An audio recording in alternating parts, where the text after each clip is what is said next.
दिल्ली के मुख्यमंत्री अरविंद केजरीवाल तिहाड़ जेल में बंद हैं। आबकारी नीति से जुड़े सीबीआई मामले में जमानत को लेकर शुक्रवार को सुप्रीम कोर्ट फैसला सुना सकता है।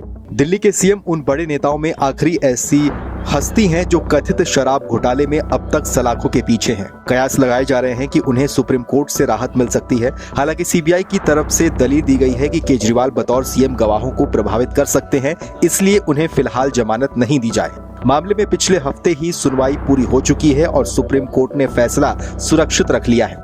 हरियाणा में शुक्रवार से ही चुनाव प्रचार का असली दौर शुरू होगा, क्योंकि गुरुवार यानी 12 सितंबर तक नामांकन की प्रक्रिया चल रही थी। ऐसे में अरविंद केजरीवाल का बेल पर छूटकर बाहर आना टाइमिंग के हिसाब से परफेक्ट हो सकता है।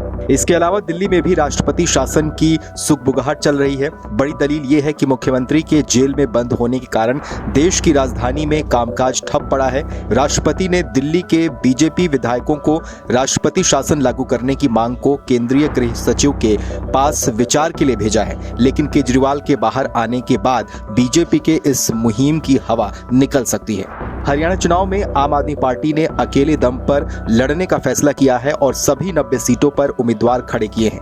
हरियाणा में आम आदमी पार्टी का संगठन दिल्ली और पंजाब की तुलना में काफी कमजोर है और ऐसे में अरविंद केजरीवाल की कैंपेनिंग से ही उम्मीदवारों को सबसे ज्यादा उम्मीद है।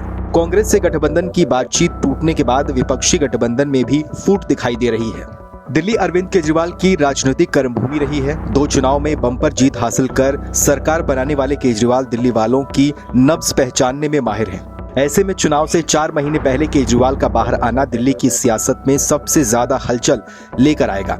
विपक्षी भी मानते हैं कि केजरीवाल के बाहर आने से आम आदमी पार्टी की ताकत कम से कम दिल्ली में दोगुनी हो जाएगी। इसलिए बाहर आते ही बतौर मुख्यमंत्री केजरीवाल तबातोड़ फैसले ले सकते हैं। खास तौर पर महिलाओं के लिए प्रति महीने 1000 रुपए की स्कीम अब तक लागू नहीं हो पाई है और इसलिए दिल्ली के सीएम का रोल ऐसी योजनाओं को चुनाव से पहले धरातल पर लाने में काफी महत्वपूर्ण होने वाला है। लेकिन अगर केजरीवाल को सुप्रीम कोर्ट से राहत नहीं मिलती है तो ये आम आदमी पार्टी के लिए एक बड़ा झटका होगा, क्योंकि सुप्रीम कोर्ट से राहत नहीं मिलने के बाद केजरीवाल के तुरंत जेल से छूटकर बाहर आने की संभावनाएं लगभग खत्म हो जाएंगी। फिर हरियाणा तो छोड़िए, दिल्ली विधानसभा चुनाव में भी रणनीति को लेकर पार्टी के अंदर मौजूदा विकल्पों में से ही रणनीतिक फैसला लेना होगा। फिलहाल हरियाणा चुनाव में प्रचार की कमान केजरीवाल की पत्नी सुनीता केजरीवाल ने संभाल रखी है। जमानत न मिलने की हालत में विपक्ष भी ज्यादा हमलावर होगा और करप्शन से जुड़े मामले में केजरीवाल और उनकी पार्टी कटघरे में खड़ी होगी, जो कि महत्वपूर्ण चुनाव से पहले शुभ संकेत नहीं होंगे। बहरहाल इस खबर को लेकर आपकी क्या राय है, हमें कमेंट सेक्शन में लिख के जरूर बताइए। बाकी देश और दुनिया की तमाम बड़ी खबरों के लिए सब्सक्राइब कीजिए आज तक।